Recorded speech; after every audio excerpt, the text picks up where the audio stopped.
What is up YouTube? Welcome back to another Disney Dreamlight Valley video. In this video we're going to go through our most favourite and not at all frustrating games, Scramblecoin.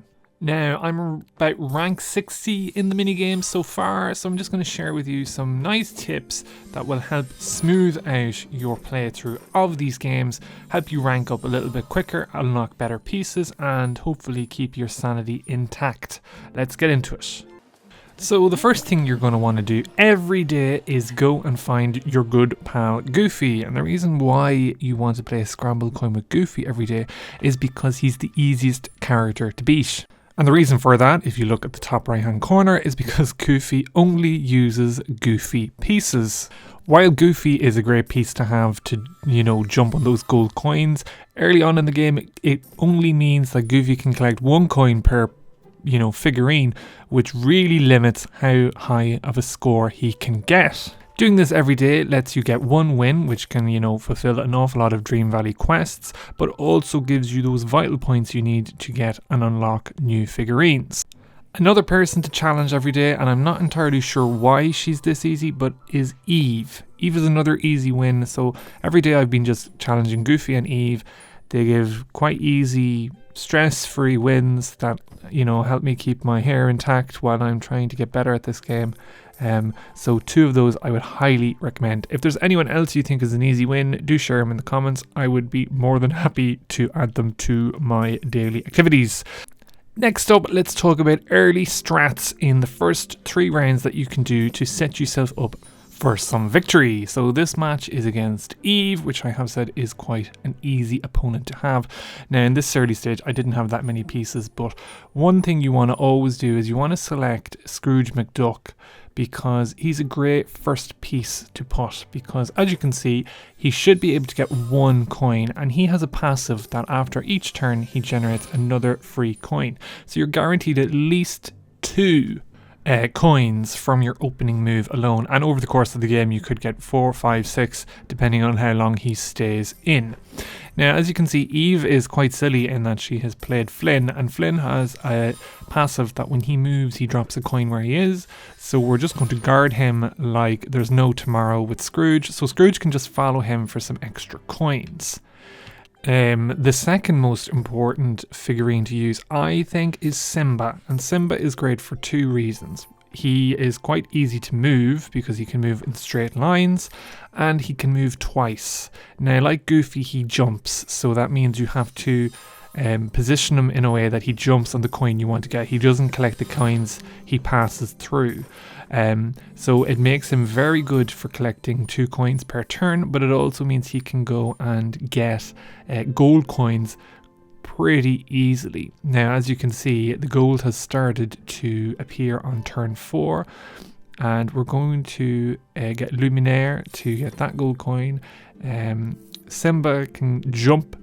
His first jump is going to be on the gold coin, and then we're going to move him up the further end of the board so that we can kind of reach more targets, space our units out just so we can get as much coverage as possible.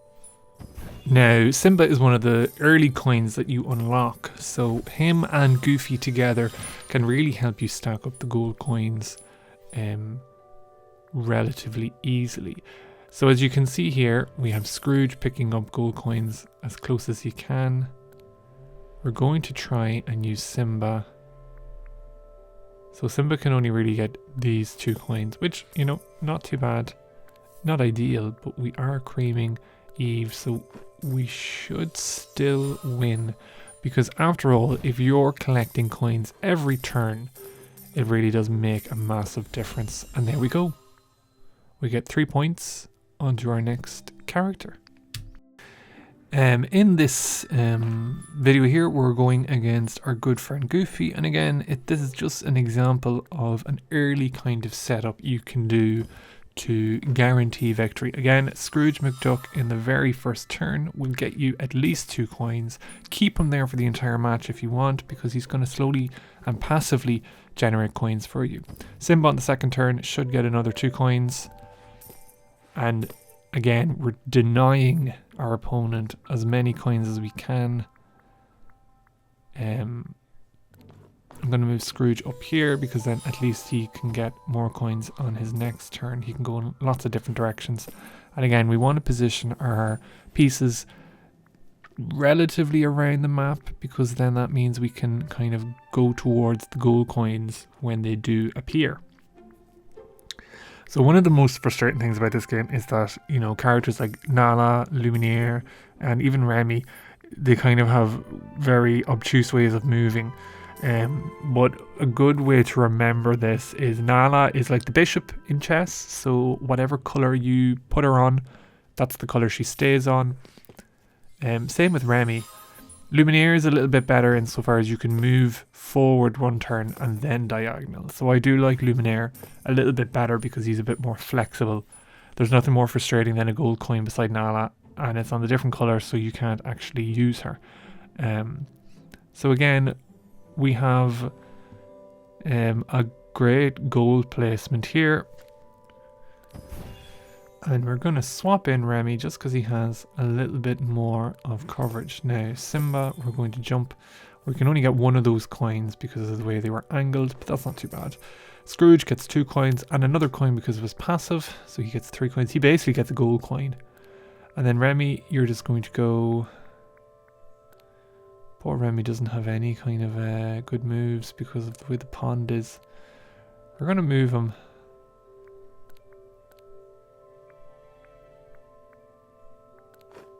We're just going to keep him in place because at some point those Goofies have to move and more coins will be generated.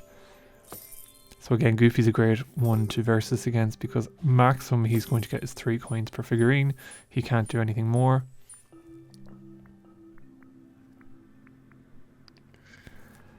And it's basically Simba collecting these 2. We're going to move Scrooge. Scrooge can only get these. Remy can get his gold coin and one of these.